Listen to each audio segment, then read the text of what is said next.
got so much motherfucking design on right now. Break it down, bring it back, make it clap. I got 3 old thoughts, new block, wear that thing. Bitches on my line, and you know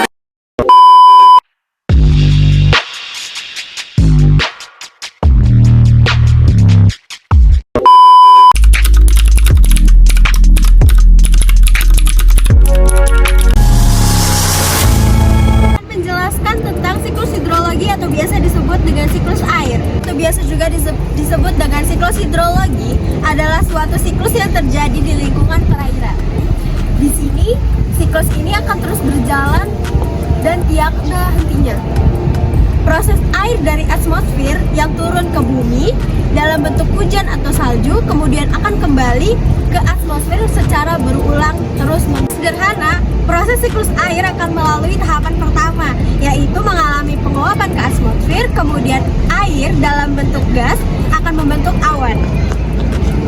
Setelah itu, air dalam bentuk awan akan kembali turun ke bumi, di mana kita mengenalnya sebagai hujan, baik hujan air, hujan salju, atau hujan gas. Air kembali ke bumi, maka air akan masuk meresap ke dalam tanah dengan arah vertikal maupun horizontal. Dilanjutkan dengan kembali munculnya air ke permukaan seperti sungai atau danau. Setelah kita mengetahui apa itu pengertian siklus hidrologi atau siklus air, kita akan memasuki tahap dari siklus hidrologi.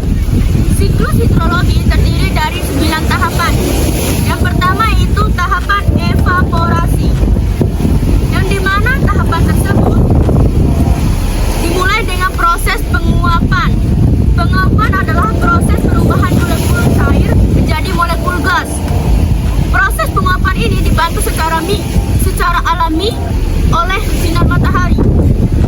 Sinar matahari yang menyinari tanah, sungai, danau, dan laut akan menyebabkan air menjadi uap dan menguap ke atmosfer. Transpirasi. Selain penguapan air secara langsung, tumbuhan dan hewan juga melangsungkan penguapan. Proses ini dinamakan transpirasi, evapotranspirasi. Gabungan antara evaporasi dan transpirasi disebut evapotranspirasi. Jadi, evapotranspirasi adalah penguapan air yang terjadi di permukaan bumi. 4. Sublimasi. Di wilayah kutub, baik kutub utara dan kutub selatan, serta wilayah yang banyak terdapat lapisan es, akan mengalami proses sublimasi. Sublimasi ialah peristiwa berubahnya es menjadi uap air tanpa menjadi cat cair terlebih dahulu. 5. Tahapan kondensasi. Kondensasi adalah proses berubahnya uap air menjadi cairan. Fase ini terjadi apabila uap air yang naik menuju atmosfer berada pada titik tertentu. Kemudian berubah menjadi titik-titik air. Titik-titik air inilah yang menjadi awan jika berkumpul di udara. Semakin banyak kumpulan titik-titik air, maka akan menyebabkan awan tebal dan hitam. 6. Tahapan adveksi. Awan yang telah terbentuk pada fase sebelumnya akan berpindah menuju lokasi lain karena pengaruh angin dari perbedaan tekanan udara. Jadi, adveksi ini adalah proses perpindahan awan. Adveksi menjadikan awan-awan menyebar dan berpindah tempat, misalnya awan di wilayah lautan berpindah ke wilayah daratan.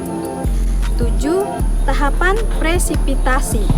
Awan yang terbuat dari titik-titik air dan telah melewati fase adveksi, kemudian akan mengalami fase presipitasi.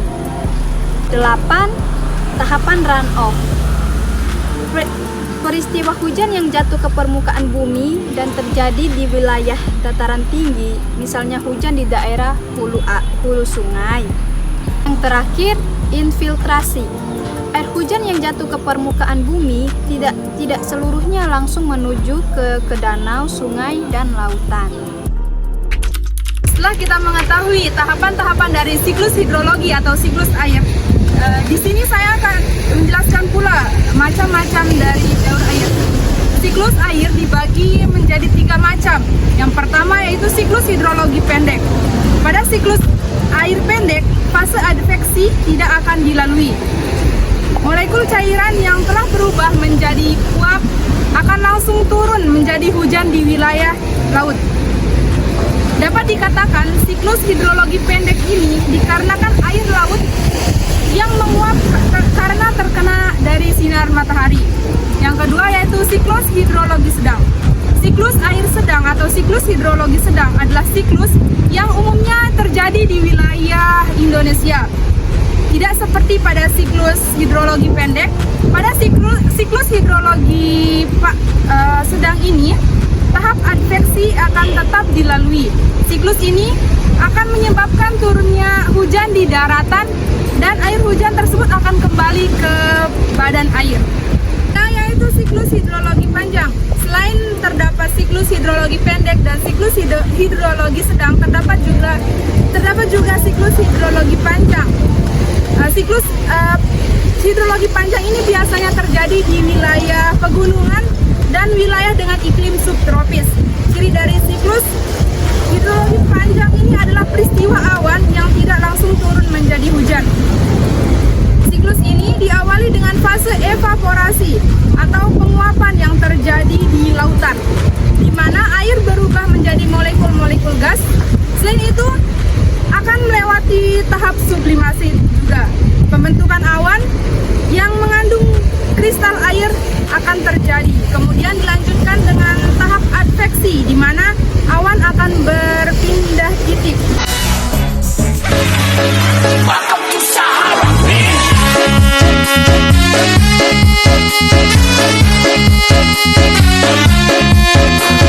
Sekian penjelasan dari kelompok kami tentang tahapan siklus hidrologi atau biasa disebut dengan siklus air.